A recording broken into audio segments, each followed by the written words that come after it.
We've got more leaked specifications on the Nikon ZF. Can it actually shoot 4K uncropped? What about 120 frames per second? And the shutter, is it electronic only, or does it have a mechanical shutter? Stick around after this short break for all the details.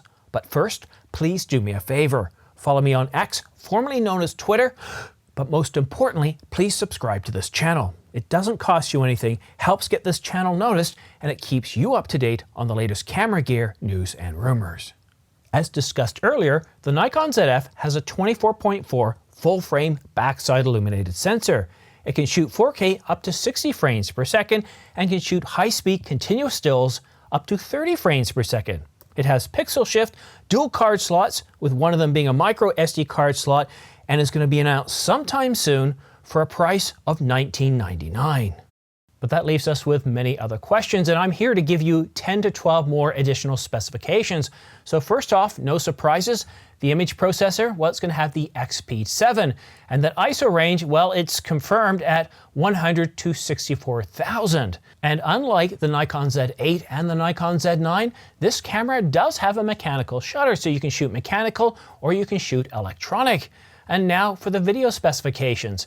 This camera can shoot H.265 and H.264. It can shoot Nikon log, but what many of you are wondering based on my intro is, can it shoot uncropped video? And the answer is yes, and the answer is no. It can shoot uncropped 4K at 24, 25, and 30 frames per second, all the basic frame rates.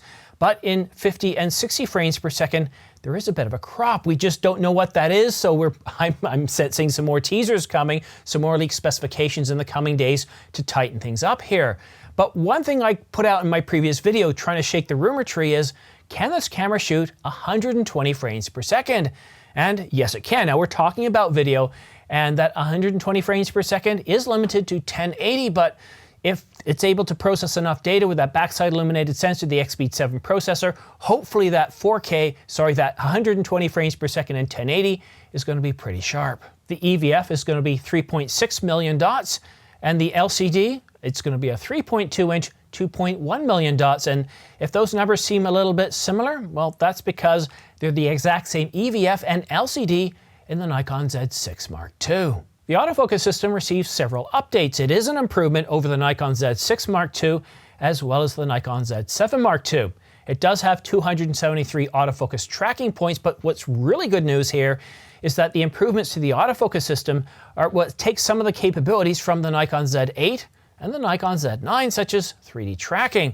So that's obviously a benefit. Whenever we can get improvements to the autofocus system, I think that's a really big deal. Whether it's Canon, Nikon, Panasonic, any improvement is always helpful, because as we shoot, and I don't know about you, but I'm constantly shooting, and even with the Canon EOS R5, which is supposed to have a pretty good autofocus system, there are times where it doesn't do what I want it to do, and so there's always opportunity for improvements.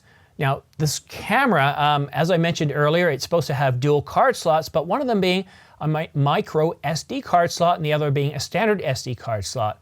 It's a little bit strange here. There's nothing wrong with using a micro SD card. I use them in my drones, but to actually have different size cards, it's a bit of a pain.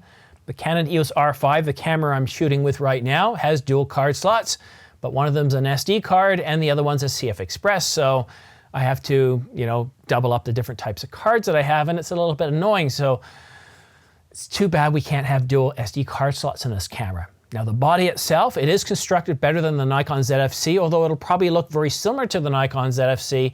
It's going to have a magnesium alloy body. Now it doesn't mention if there's going to be any polycarbonate in there. At this point though, let's just go with that. We'll wait for more clarification, but it's certainly going to help it dissipate a bit more heat. At this point, we don't have a date of the announcement. We don't have the time of the announcement. There's no scheduled event, so we don't know when it's going to arrive. Now, based on all the traffic, all the noise, all the news, try that again, all the noise from all the rumors, it's supposed to happen anytime soon till the end of, well, September. It's definitely not going to happen right around Labor Day, going back to school and all that time frame. So I guess from the first week and a half of September, I wouldn't expect any announcement. But any time between now, well, not today, it's the weekend, but any time between now, leading up till the end of August, definitely possible. And then if that doesn't happen, I would say sometime from the second week of September till the end of September. So it's definitely coming. And if you've noticed something strange, that I've already got smart pre-order links down below, and you're wondering what that's all about, well, first of all, these smart pre-order links are not going to do anything for you right now. The smart pre-order links are only going to be in effect once the embargo is lifted, once we have the announcement. But because we have so many different SKUs for this camera, we're going to have body alone, we're going to have a kit package, maybe one, maybe two, we don't know at this point. And then, of course, if you're buying from Adorama or B&H, guess what? They're going to put together their own kit packages with maybe lenses or bags or different other combinations. And if you want to be able to list off all the different SKUs so you can quickly choose and pre-order, so you can get into the queue a little bit quicker than anybody else, so you can get your camera a little bit quicker, well, that's what these smart pre-order links are designed for. They're going to list off every single SKU at B&H and Adorama. And if you don't normally shop at B&H or Adorama, if you're in Canada, consider using Downtown Camera. Just give a call to Patrick and he'll get you set up. And just mention my name because he's always giving great deals out. And if you're not from Canada, you're not from the United States, or you're from areas and you don't like using these big online retailers, well, then reach out to your local camera store. They'd love to get your business, and quite often, I can tell you this from experience, they're a lot more flexible when it comes to pre-orders, and sometimes they don't get nearly as many pre-orders as some of these larger chains, so you can get your camera a little bit sooner. And if you want to stay up to date on all the latest regarding the Nikon ZF, we're going to get more clarifications because there's a whole lot more we need to know about this camera, the video specs, the stills capabilities, those SD cards. I want to get clarification that one of them is a micro SD card slot, and a whole bunch more information. And if you want to stay up to date on all that stuff, the latest information that's coming up, because look, it is currently 8 minutes to 11 and I'm publishing a video because if information comes in, I get it out there. So go ahead and subscribe and make sure you choose all notifications. And for all those minor news and rumors, all those stories that aren't quite big enough to have their own, well, separate video, or for pricing information, well, then go ahead and follow me on X, formerly known as Twitter, right here, because I'm always tweeting out information. I tweet out when I get new videos, I tweet out pricing information, I tweet out information about pre-orders.